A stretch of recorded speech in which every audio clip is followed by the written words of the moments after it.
고백, 사도신경 고백하심으로 오늘 새벽 예배를 하나님께 드리겠습니다.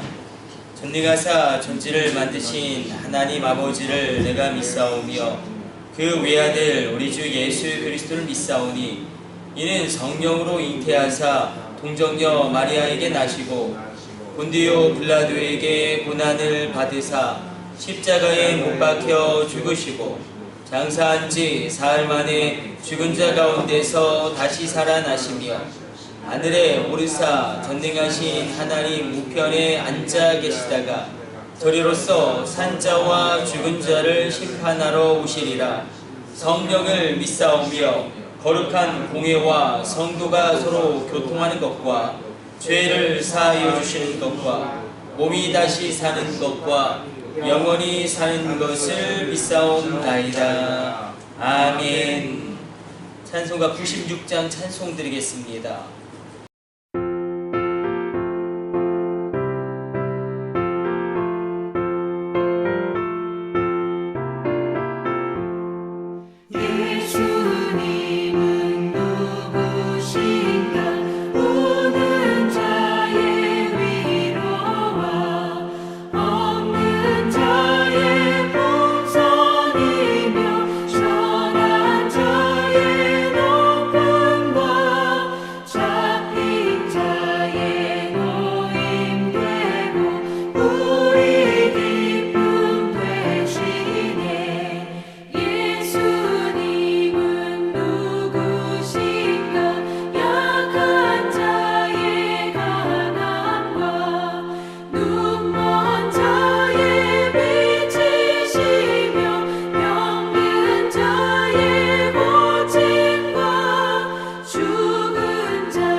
아멘. 오늘 우리에게 주시는 하나님의 말씀은 출애굽기 30장 2절과 6절의 말씀입니다. 출애굽기 30장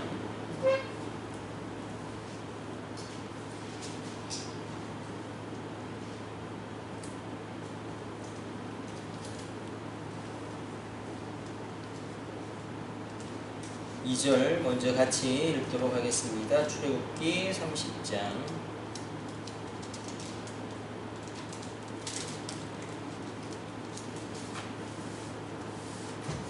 같이 합독합니다. 길이가 한 규빗, 너비가 한 규빗으로 네모가 반듯하게 하고 높이는 2규빗으로 하며 그 뿔을 그것과 이어지게 하고 우리 6절도 같이 읽습니다.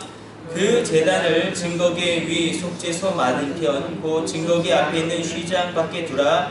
그 속죄소는 내가 너와 만날 곳이며. 아멘. 오늘 본문을 보게 되어지면 이 분향단에 대해서 말씀하고 있습니다. 분향단을 만들 때 뿔을 분향단과 분리하지 말고 그것을 연결해서 만들어라. 분향단과 뿔을 연결해라. 뿔이라는 것은 하나님의 능력과 하나님의 힘과 하나님의 지혜, 더 나아가 하나님의 보호를 상징하고 있습니다. 분향단은 그야말로 이 향은 성도들의 기도를 상징하고 있기 때문에 요한계시록 5장 8절 우리가 예전에 살펴본 대로 하나님 앞에서 향기로운 그 향이 성도들의 기도이기 때문에 이 뿔을 분향단과 한 덩이가 되도록 만들라는 것은 결국 성도들이 우리가 기도를 통하여 하나님의 힘을 공급받고 하나님의 능력을 체험하게 되고 하나님의 보호를 누리게 된다. 기도가 하나님의 임재를 체험하게 되어지는 수단이 되고 통로가 되고 은총의 길이 된다라는 것을 이야기하고 있습니다. 예수께서도 제자들이 질문을 하죠. 왜 예수님은 악한 귀신을 쫓아내셨는데 우리는 그것을 하지 못합니까? 그때 예수님이 이렇게 말씀하시죠. 기도 외에는 다른 것으로 이런 유가 나갈 수 없느니라. 기도 외에는 다른 것으로 이런 능력이 나갈 수 없느니라. 기도 외에는 다른 것으로 이런 놀라운 일이 일어날 수 없느니라 말씀하십니다. 하나님의 힘과 능력을 우리가 공급받으려면 이 기도라는 은총의 수단을 통하여 우리 가운데 이 하나님의 놀라운 일들이 일어납니다. 그런데 이 분향단을 어떻게 위치하고 어디에 두라고 말씀하시냐면 우리가 속죄소가 있죠. 이게 지성소겠죠. 지성소.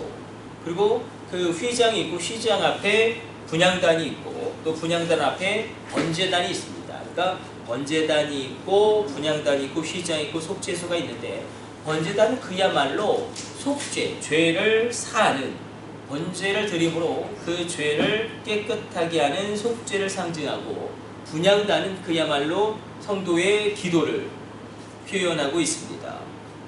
속죄소는 하나님이 거기에 임재하시고 거기에서 말씀하시고 거기에서 나를 만나시는 곳 하나님의 임재를 표현하고 있기 때문에 하나님의 임재를 누리기 위해서는 먼저 죄를 회개하고 하나님께 기도함으로 말미암아 하나님의 임재를 누릴 수 있음을 그렇게 표현하고 있습니다. 번제단과 속죄소 사이에 분향단을 두라고 말씀하신 이유도 바로 여기 있습니다.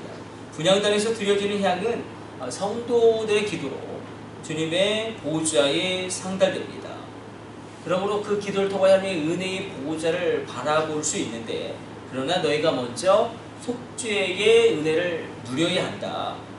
죄를 씻게 되어질 때에 그 기도가 하나님께 온전히 상달되어지고 이 죄가 처리되어질 때에 우리의 기도 가운데 하나님의 능력의 통로가 되어서 하나님의 임재를 누리고 하나님의 능력을 끌어내리게 되어지는 그런 놀라운 일들이 일어나게 된다. 그래서 기도에 대해서 성경은 강조하고 있고 이렇게 기도하는 기도의 그 시작이 하나님 앞에 우리의 죄가 처리되어지고 우리의 죄가 씻어지는 속죄를 먼저 너희가 행한 후에 하나님께 드리는 기도가 온전한 향이 되어서 주님 앞에 도달하게 되고 그때에 이 속죄소의 은혜 하나님의 임재를 누리게 되어지는 우리가 계속 말씀을 나누고 있지만 이 모세의 성막도 그렇고 다윗의 장막도 그렇고 예루살렘 성전도 그렇죠. 많은 사람들이 이 주님의 성소의 아름다움 주님의 성전의 아름다움을 이야기할 때에 그것은 외양의 아름다움, 그 웅장함을 찬양하는 것이 아니라 성전의 기능의 아름다움을 노래하고 있는 것이다. 시편의 기자들이 그것을 체험하였기 때문에 바로 여기도 동일하게 성전의 기능이 그대로 작동됩니다.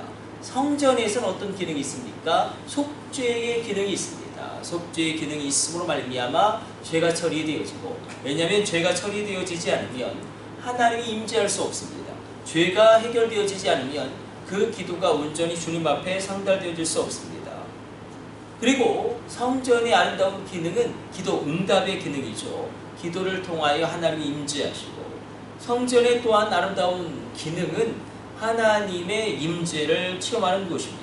특별한 공간 가운데 특별한 시간 가운데 하나님이 거기서 말씀하시고 거기서 나를 만나시기 때문에 그리스도의 속죄의 은혜로 우리 기도가 주님의 보좌 앞에 상달되어지고 하나님의 살아계심을 누리게 되어지고 하나님의 임재를 내가 충만하게 풍성하게 체험케 되어지는 귀한 새벽 되시기를 축복해 드립니다.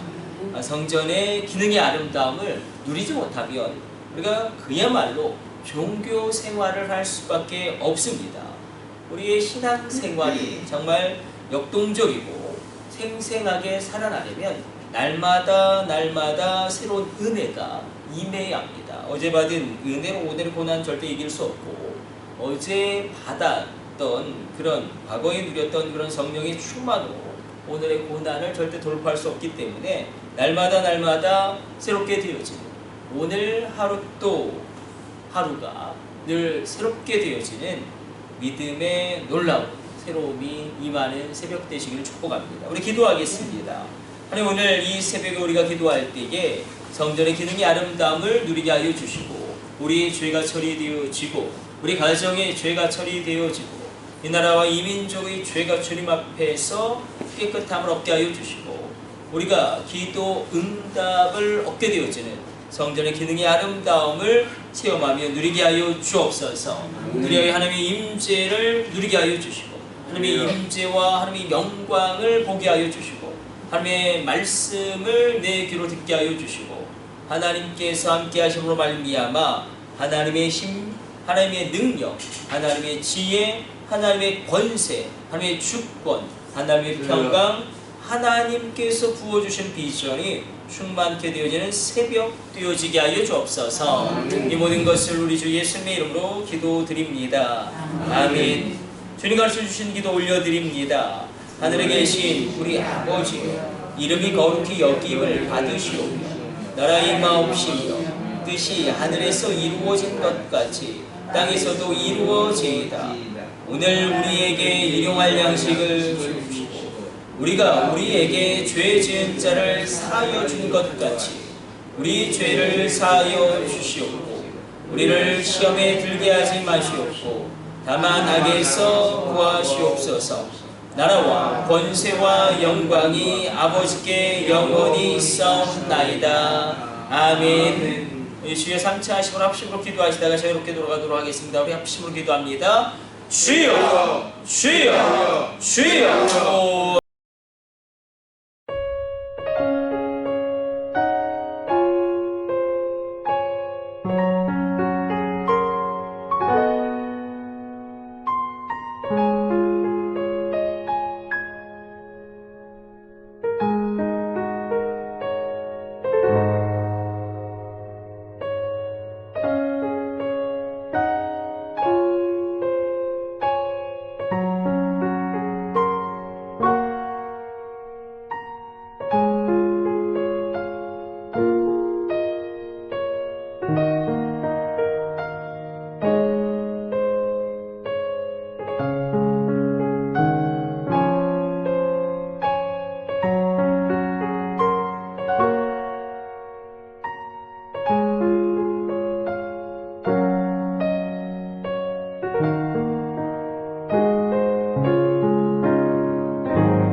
네.